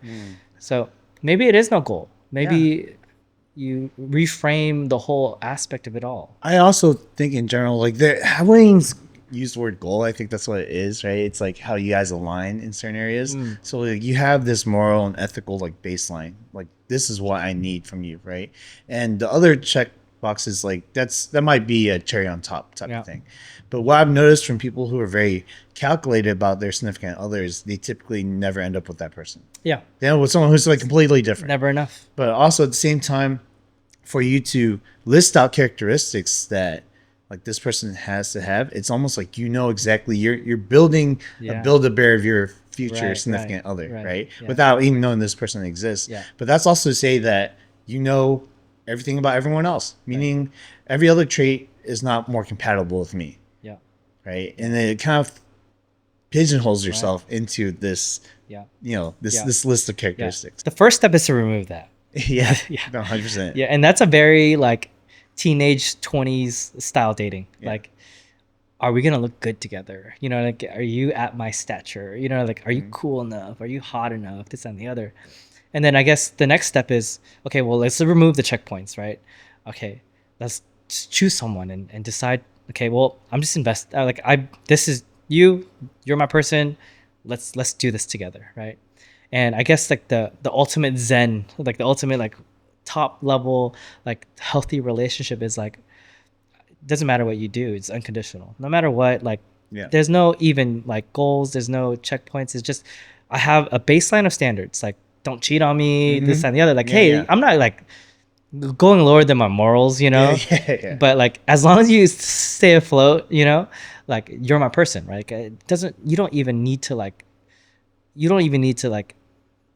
say hi to me, it doesn't matter. Like, you're my person. So I can't tell you that like I'm there yet, but it frames it into a perspective of like, okay, well, mentality wise, you probably should move towards that path of dating someone and just like getting to a point in that relationship where it's like, okay, well, it doesn't matter. We can see each other, we cannot see each other. I still love you, Yeah. And it's funny because I've been meeting more older couples who kind of have that. It's pretty strange where they will, the first time I ever saw like people sleeping in separate beds, I was like, oh, that's strange. But then my parents slept in separate beds their whole lives, but they also hate each other. So gotcha. Okay. Well, not strange to you then. But then I started meeting couples who were like, they live in separate houses. Oh. Yeah. Like they're married and they live in separate houses. Wow. Yeah. And are they happy? Yeah, extremely, which was like the craziest part to me, right? And I asked them like how, because to me, I'm a curious guy. I would like to believe there's more out there than what I see, right? And the way they explained to me, and they're old too, so they're not like a young married couple. They're like 40 years in type of thing. Yeah. And they said like, oh, they're individuals when they first met, and they stayed individuals, right? They like there's certain aspects of their life that's like connected, but they, he loves to like paint, she loves to do all these other things. I forgot what else. Yeah. And they spend like the weekdays like doing their own thing, and on Oh, the weekends wow. they connect, and all they do 100% is like dedicate to each other. That's nothing awesome. else, no work, no hobbies, nothing, just Yeah. themselves. And it's almost like, like the distance makes the heart Yeah. fonder. Yeah. It's like that. They create that feeling Yeah. like every weekend, right? I We love look that. forward to each other so much. I love that. And I'm not saying that's for me. Yeah, I'm not saying that's for you, but like just to think outside the box of what a traditional relationship Yes, looks new like. definitions of what relationships and love looks like. Yeah. It doesn't mean sleeping in the same bed. It doesn't mean like spend every waking moment together. Like almost like love for your parents. Like when you live with your parents, you're annoyed. Like can't wait to get out of this house. And then you move out, and you're like, ah, man, I miss my mom's cooking. And you go home, and like they're like, oh my god, I haven't seen you in so long. I made all this for you. And you're like, dude, I love my parents. And why can't that love be like your significant other love? That's what I think people would want. It's just difficult to find. And in the format of our life where time matters, right? Because I don't think age matters, time matters, right? Like if I was trying to find someone I would want that I'm gonna spend, I don't want to say spend my life because it sounds like I'm gonna marry them, right? But like a significant amount of time with, that I would want to reach to that point as soon as I can. But at the same time, dating and heartbreak could become very demoralizing. To where you're like, like how you're mentioning your checklist. You're like, okay, maybe like I don't need that. Maybe I don't need this. Maybe I don't need anything at all. Yeah. Right. Yeah. But it's funny because it's a back and forth, right? It's ebb and flow. Like between, are my expectations too high? Do I even know what I want? Right. If that's even reasonable. Right. In the position I'm in right now. Right. That's tough. And my entrepreneurial brain just turned on right now. what the hell did you just think of? Of course, but like, how we were talking earlier, how brotherhood and relationships happen over a very long time. Mm-hmm. I assume dating as well. Like, you don't really love someone. It doesn't happen expeditedly. Mm-hmm. You can't love someone in 3 months, right? But what if we made a process to expedite it? Like a pledging process, cohort style of dating. Probably won't work, obviously, but it's just so funny, It's so funny how life just repeats itself, right? Like, you don't create love overnight. You don't create brotherhood overnight. But there's programs that kind of expedite it, right? And I'm surprised that there's no expedition of dating just yet. I mean, there are like dating boot camps. I mean, not in terms of like the actual process of dating, but we're talking about speed dating, shit like that. Like the process of the initial date, there's plenty of things now, right? Yeah, but that's the initial date, right? Yes. But there's no process, there's no business, there's no. If we'll actually love each other instead of spending 3 years, it could be like 2 months. You can expedite 3 years in 3 months through a process. Mm-hmm. Like, hey, you maybe this is like one of those like Love is Blind dating shows, but like, is there a process that you can expedite love? Would you want to though, if you could? I don't know, to be honest. I would be game to try it. Yeah, I would be too. But I would totally be game to try it. I also am not as romantic as I used to be. I'm not as like wearing rose-colored glasses as often as it used to be. Right. So to me, I'm like, oh yeah, let's see what happens. But I do understand the allure of like romanticizing the way you guys fell in love, right? But to even now, like romanticizing the way people meet is kind of difficult. Right. Oh yeah, like I swiped right. Yeah. You know what I mean? Like I swiped right, or I married a club. DM'd her. Yeah, exactly. Yeah. And to say like, oh, when did you first realize you fell in love? Oh, we went to this love boot camp together. That's how we realized it. You know what I mean? I mean, as ridiculous as that seems, that's like therapy. Really, it is. Yeah, therapy does do that. Yeah. And I think people typically take that more as like a recovery method than it is like... But imagine premeditative therapy. Imagine that world where, hey, we like each other. We both want to make this work.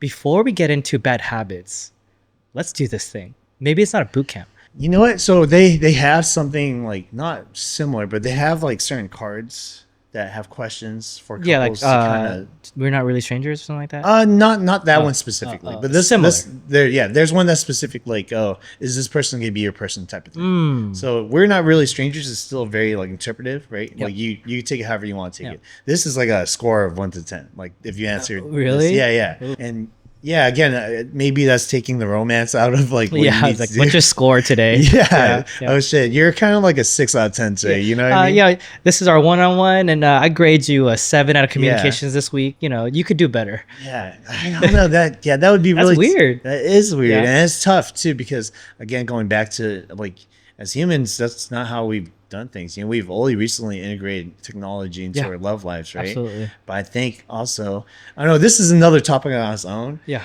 But I think people are feeling more disconnected than ever. Absolutely. Right? There's a lot of noise. There is a lot of noise, but more so like, okay, like we grew up in a different generation where it's like more normal to approach people.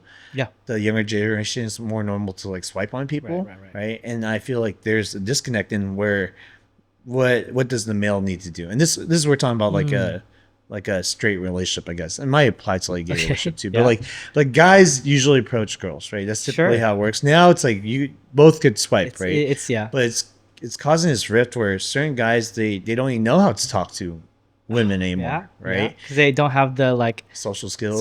Yeah. Because like for us, like we've been around the industry, you've been around nightlife people. It's like you have to be. You have to have social skills. That's just how it works. But I see it more frequently online now. Maybe I'm online a little bit too much where people are like, I get anxiety to even try to talk to someone outside. Wow. Because there's, they're in a generation where it's like everything's online. Right. And, this is like another weird topic, but like, AI is like becoming a thing. And then have you seen the movie Her? Like where he like falls in love with his like, I think that's actually more of a thing now. And I don't know if it's necessarily like a bad thing. And this is maybe just like a thing about my morals is that like if that person's never going to find someone that loves them.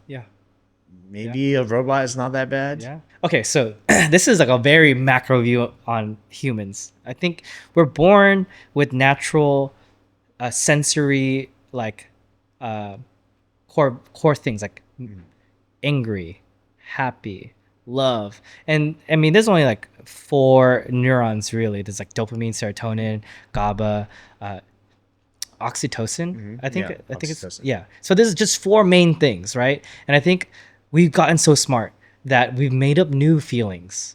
And these new feelings are like a little bit of this and a little bit of that, like jealousy. Okay, well, that's like a mix between this and that. You know what I mean? And I think at the end of the day, there's like primary colors. You can make so many colors out of it, right? But at the end of the day, there's only red, green, blue, right? Those are our primary colors. And I think we have primary emotions.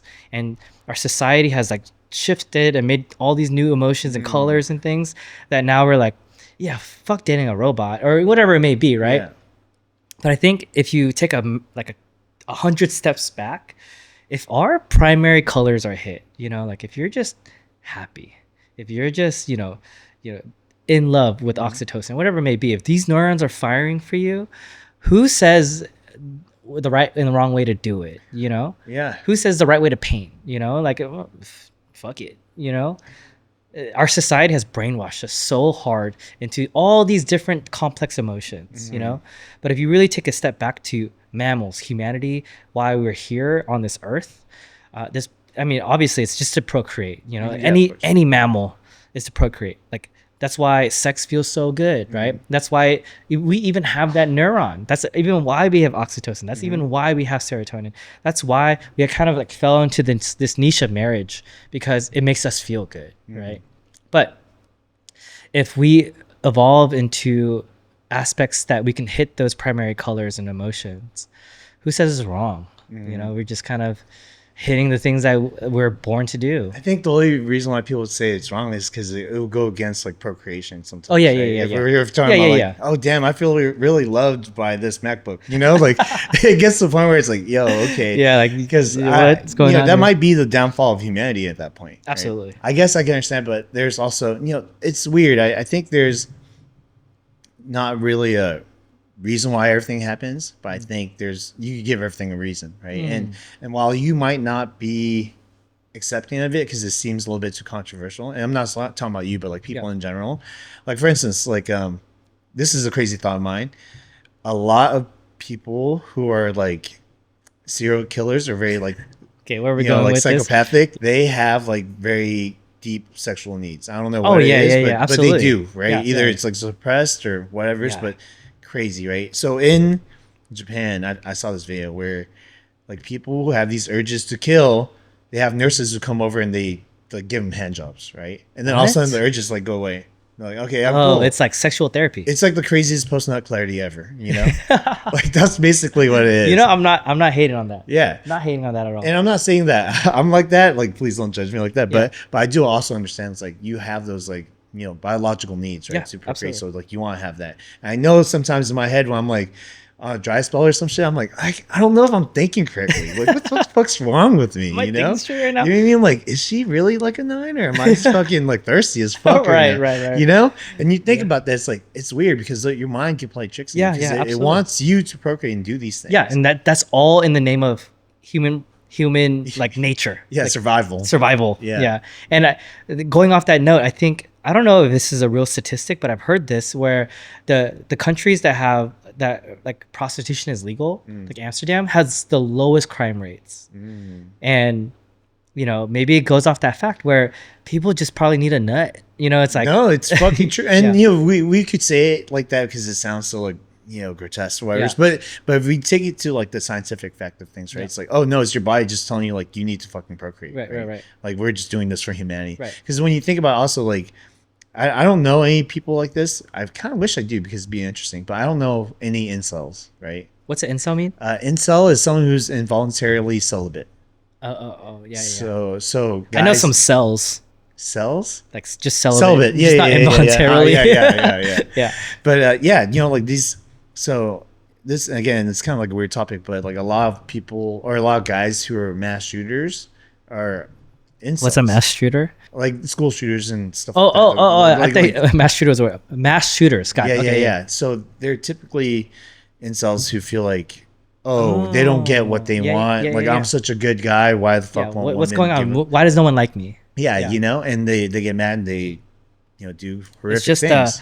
revolt to not getting your needs met. Yeah, which is fucking insane. Right. You know the And it- degree Yeah. of like violence that they commit Yeah. due to something like that. Right. You know? And imagine if we restructured like the way we think to the basic human needs, right? Community, procreation, love, and we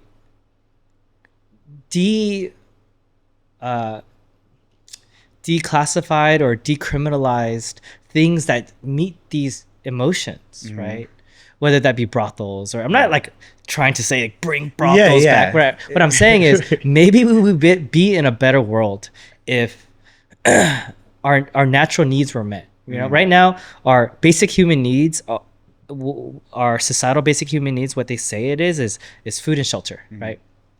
Food and shelter are basic human needs, and maybe some places healthcare, right?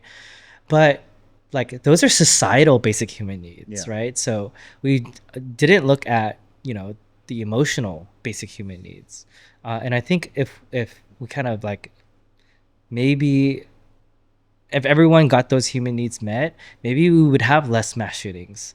Maybe we would have less. I'm pretty sure there'd be serial less, killers, for right? sure. Yeah, and as I said before, like these countries like Amsterdam and such that have legalized prostitution, the crime rates are really low, right? And maybe I could be stand corrected with this. I don't know the statistics here. I think but- you're right, dude. yeah. Once I bust it up, I'm not trying to kill anyone. Right, so, yeah, like, I'm just you like- know, I'm just like, all right, I'm good, dude. yeah. I'm actually pretty fucking tired. I'm going to sleep. Yeah. So I ain't committing no crimes today. Yeah. So why, you know, it begs the question: why is sex and sexuality so criminalized? You know what?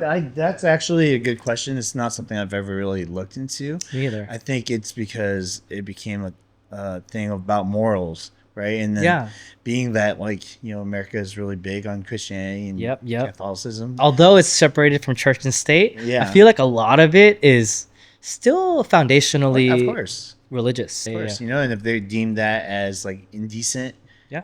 then therefore you have to like ban it, right? Right, And right. where are those things usually allowed? Right. In probably what people claim the most indecent states, right? Right, Like right, Nevada or something like Yeah. that. Which, yeah, I don't know. It's crazy because, you know, growing up, I always thought that was like a very strange thing, you know, and only until I'm not gonna out who my friend is, but he's like just like a guy who wasn't not what people deem objectively as like attractive, just like a bigger dude, and you know, never really had a girlfriend, you know, like not he didn't really have like low self-esteem or anything like that, but he just never found his way through dating, and you know, like he took on, you know, like going to brothels, and he was like, I was trying to understand it, but when I was younger, I was very judgmental. Right? Yeah. I was like, What the are you fuck, doing, dude? bro? Like, You why don't you just go? can't get none. Yeah, you can't Yeah. just talk to the chick. Yeah. And then he was like, look at me, dude. A lot of the girls that I want to talk to, like beautiful girls, right? I don't want to have low standard because like I don't look the part. Would never talk to me. They would just look away as soon as I'm approaching them. Like you have to see it from my perspective. And I was like, wow, that's kind of crazy. tough. That is tough, you Yeah. know. And he basically just accepted like this is the only way I'm gonna get some from someone that I really deem as like beautiful, right? And I was like, fuck, I can't hate on it. hate on that, you Right, know. right. Like I don't like fully understand what that feels like, but I can't Right. handle that because I know what it feels like to be like unaccepted for other things, you know. So I'm like, okay, well, I just sound like a fucking dick if I'm Yeah, just and gonna say that. now suddenly you're just judgmental on something you don't know. Yeah, exactly. Right, right. Because unless you've been in their shoes, it's fucking difficult, right? So yeah, I mean that's a crazy topic. That's a big tangent that we just went through. Yeah, we did go through it. Yeah. I mean, it's still it Yeah. all revolves around humanity, right? Yeah. But just like where it's going is pretty crazy, dude. I have 3 questions for you. Okay. This is a question I'm learning what these questions are because like I just started asking it yesterday. Okay. And I feel like every All right. person's gonna be different, but I want it to be as similar as possible just to get Okay, you know, sure. the same idea of a person. Okay, so first question is, what makes Dio uniquely Dio? Like, what characteristics as a human being do you feel like makes you uniquely you? Interesting. Let me ask you a question back. Is this business Dio? Is this personal Dio? Or is this overall Dio? It's overall Dio. Overall, I think I have good intuition. I think I can kind of see through the fluff of the world. I can see through like, okay, what's the reason for this? You know, and I'm very introspective in that way. As in like, if you tell me to do something, I'm going to think, all right, what's the reason for it? If the speed limit's 65, all right, the reason is people's reaction time is probably around there. So if I relate that to myself, I probably have a little bit better reaction time, so I can justify going 75, 80, whatever it may be, right? I'm just giving that as an example, but I think I have really good intuition of the world around me. And I could be naive and ignorant to think that, but I think what makes me who I am is no matter what the situation, no matter where I am, how old I am, whatever I'm doing, I will have good intuition about that place in my life. And I think time and time again, my intuition has always rang true to me. So what makes me unique to who I am is I think I have above standard intuition about the world. Okay, Yeah. cool. Yeah, I can see that. Definitely. All right, cool. Second question is going to be, what was a monumental moment in your life that changed everything for you? Oh, man. There's so many of them. And to guess, the top one would be really hard to kind of just like, hey, this is my like fork in the road, or this is like when I became successful. And I wish I had that story where it's like, yeah, Drake put me on and then my career blew up. Like never had those moments. Really, I never had a like this happened to me and then suddenly I'm great. I think my life has been a slow chip away at what I want to do. And I've had a lot of small moments. I've had a lot of small, like, this is why I do it. Or this is, damn, like, that was great, you know?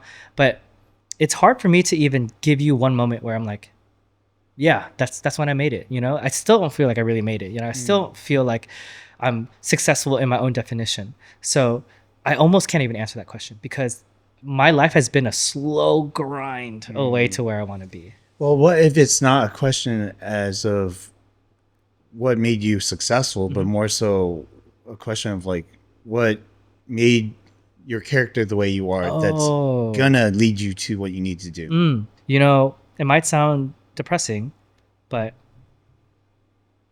the realization when I was a child that you're not wanted, that really made me who I am today. As a child, going through like unacceptance through school, through friend groups, through the opposite sex, there was I definitely remember like a few moments where I was like, yeah, you're not wanted. Like you're here, you know? And it's not depressive at all. It was never like, woe is me. I remember, this is weird. This is a weird, super frank memory for me. But I remember walking as a freshman down the hall of my high school. And down the hall of my high school, at the end of the hall is just like a a reflective piece of glass, like into a building or whatever, but you can see yourself in it, right? So like you always have to see yourself when you're turning the corner. And I would always look down at that corner. And it's weird that I remember this, but I remember always looking down because I didn't want to look at myself. I didn't want to like look myself in the eye and like, oh, you're that person, you know? Because I felt so unaccepted. But I think that really changed the trajectory of my life in a good way, actually. Let me prove it to the world. But if you were to ask me what is one moment that like I can sum up to make me who I am today, it's those small moments as a child, feeling the unacceptance, going through the hall and not looking at yourself in the face, and kind of like, all right, you have two choices. You can accept it, you can change it, you know? And it's those moments where I'm like, yeah, I'm gonna change it. Yeah, I want to make myself valuable. Oh, that's powerful, dude. Yeah. Holy shit. And this is like 13 years old. Yeah, I can imagine. I mean, going through that as a child, I feel like it's hard for kids because they're so sensitive to everything, right? And you could go either one way or another, right? Like you got two choices. Yeah. And not everyone gets out of it like that. Yeah. And not that my parents did a bad job, but those conversations were never had. Yeah. You know, like, how are you feeling? Like, what's your goals in life? Never had those conversations, you know? So I can see, like, my anxiety is when I have a kid, how do I teach the same morals and ethics that I naturally got? You know, like, how do I guide this person without the struggles? You know, how do I guide this person to achieve their goals, but in another way? You know, it's keeps me up at night sometimes. That is going to be very difficult. I'm not going to lie. It is, especially nowadays. It's like probably harder than ever, you know? It's a lot of comparison. Yeah, you can't even recreate your conditions that you grew up with. Absolutely not. Yeah. Like, I'm not going to have a kid and throw him in Inglewood. And even Inglewood's nice now. Yeah, exactly. Like, that's what I'm saying. It's a different world. Yeah, it's not the same anymore. Because like I do understand, because you want to save them from the struggles, right? Like, if I didn't get beat up when I was younger, maybe I wouldn't have the tenacity to do what I do now, you know? But also, like, as a parent, do you want that for your kids? No. Like, how can you skip it? Yeah, yeah. You know do you skip the struggle? But are they going to grow up entitled? Are they going to grow up without the same morals and ethics you have? Are they going to grow up without the same drive that you have? You fake the struggle, dude. You fake the struggle. Dude, I'm telling you, you're rich. You buy like a fucked up house and you pledging all over. It's the same thing. It's dude. Life is a big pledge. You know, like when you're raising a child, how do you recreate the morals and ethics you got out of struggle through different struggles? Yeah. Maybe it's chores. Maybe it's you got to earn your money. Maybe it's, hey, like, I know you want this car, but I got to give you this one first because you got to appreciate. So it's a big pledge, man. It's a big, you're putting someone through a process eventually to get a goal. I think you're right. I think you're right. Shit. Scary as that is, but I think you're right. All right. Next question. Yeah. What was the most difficult conversation you've ever had to have? I've had many difficult business conversations, but I'm going to leave that out of the picture because those aren't fruitful to life. That's hey, we're not making these quotas, this and the other. I got to fire you. I got to do this. Those are whatever to me. There's a few moments in my life that stick out to me. When my dad got cancer, he got leukemia in 2018. And it was it's not one of those cancers where it's like, yeah, remove a tumor and you're good. It's like literally in your body. It's in your bone marrow. So there's a big chance of him not surviving. And me and my dad are the only men in the family. And we've had those hospital conversations of like, hey, if I die, like, this is the code to the safe. This is what you have to do if I move on. I want you to take care of your mom and your sister and blah, blah, blah. And, the conversation for me is like, Dad, like, it's okay. I don't want to hear it right now. You're going to make it. But at the same time, in your head, you're like, oh yeah, I'm noting this, and you go home and you're like, I can't like tell my sister or my mom about this. You know what I mean? This is a man-to-man conversation that I'm having right now. And I don't want to say it was difficult. It was just emotionally difficult. Yeah, dude, that is a hard conversation. That was a quiet drive home for sure. Yeah, I can imagine. And I don't want to diminish the fact that you said it's not difficult, because I actually think it was really difficult, Yeah. you know, and I think in a way that's like hard for us to kind of like admit sometimes. Yeah. And what's funny is my dad, he's in remission now, so thank God. Yeah. But he just got cleared to travel again. This is now like 5 years later. He's like barely cleared, right? And the moment he got cleared, he's like, I'm going to Vietnam. I'm like, all right, Dad. And my sister is like, hey, how long are you going to be there? Do they have hospitals there? You know what I mean? Like in case something happens, blah, blah, blah. And my dad gave me a call, same conversation.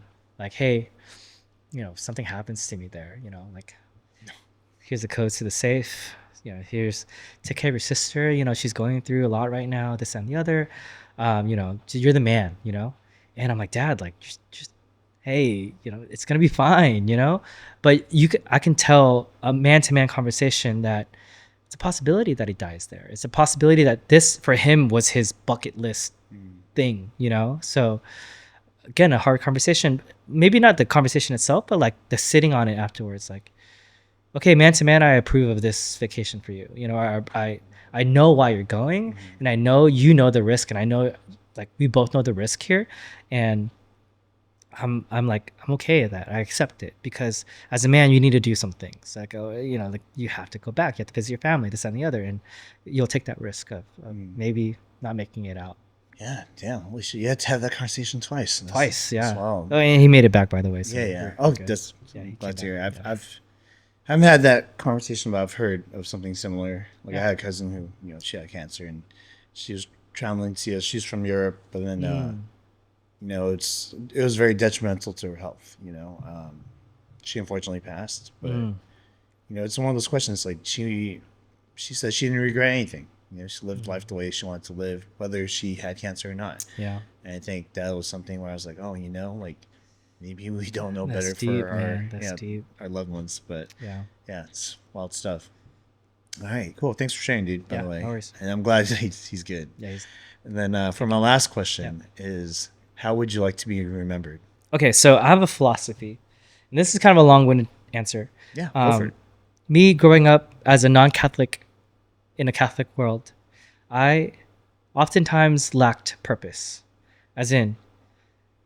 The what would Jesus do? Like, hey, we don't kill because the Bible says we don't eat this and the other. I never really had that like value because I wasn't really that person, right? Although, because I was surrounded by Catholics, I accepted those values, right? Hey, we bring people up. We don't kill. We don't do this. I accepted those values because my community accepted those values. But as I grew up in college, I had an existential crisis. It was like, hey, you're not Catholic. You're really not Buddhist either. Like, what the fuck are you? And why do you not kill? Why should you be a good person? If you're if you're an atheist, if you believe in the Big Bang Theory, if you're studying STEM, this and the other, why? Why should you, I guess my crisis is, what holds my values? What is my North Star? What is my Bible? What is this and the other? And then, it took me about a year. I watched a lot of documentaries on religion. I watched a lot of lectures on humanity, this and the other. I was very trying to find my reason. And I ended up finding the reason in appreciation, that humanity as a whole did a lot for you. The ground that you step on has been someone's life journey, like creating concrete is probably someone's scientist's life journey, you know what I mean? Like the water you drink, the filtration systems, like it's, once you appreciate the world in a bigger facet, you understand like the people you're standing on shoulders of giants, like you're like, damn man, like who am I to not add to that pie? Who am I not to add to humanity? Who am I not to the next 100 years be impacted from me, right? Like, like Pythagorean probably dedicated his whole life to making this stupid theorem of a squared plus b squared equals c squared, which we take for granted all the time, right? But it's a building block of a lot of like AI models and code. Like you need to know triangular theorem and whatever it may be, right? And he dedicated his life to just figuring that small thing out. And the world's different because of him. So what do I want to be remembered as? I want to be remembered as someone who propelled humanity at least a little bit, right? As if I dedicated my life to something that then propelled humanity for the next few generations, I feel that I have met my goal of my religion, which is, I guess, a religion of appreciation. Like, hey, if I appreciate the world around me and I appreciate how much humanity has grown for me to live such a luxurious life, who are you not to add to that? If you're just a statistic and you live and you die, dude, well, if you truly live and die and nothing else happens before and after, dude, like, what kind of life is that? You know, like, so while you're here, at least my guiding North Star and what I want to be remembered as is like, you contributed to humanity. You did things that the world's better off with you than without. Thank you. Holy shit. welcome. All right. I just want to say special thank you to Dio for coming out. Thanks for having me. Dude, way opening up. I got to know more about you in the past like 2-3 hours than I have in the past 10 years, to be honest, right? Thank you. And we see each other like Yeah. through everything. Yeah. So it's cool. I felt like there was like a barrier that's been removed a little bit, and I appreciate you for coming out. Thank you. Of course. Yeah. And can you let the audience know where they can find you? My Instagram is Diho Creates, and my DJ school is called Academy of DJs. My nightclubs are called Arena. So we have Arena OC here in Costa Mesa. We have Opal Nightclub in the San Jose area. And then we have SIP in downtown LA. Yeah. And I just want to say a special thank you to the audience for watching all the way through. Make sure you like, subscribe, and comment below what you guys want to see us talk about next time. And remember, live fast and eat ass.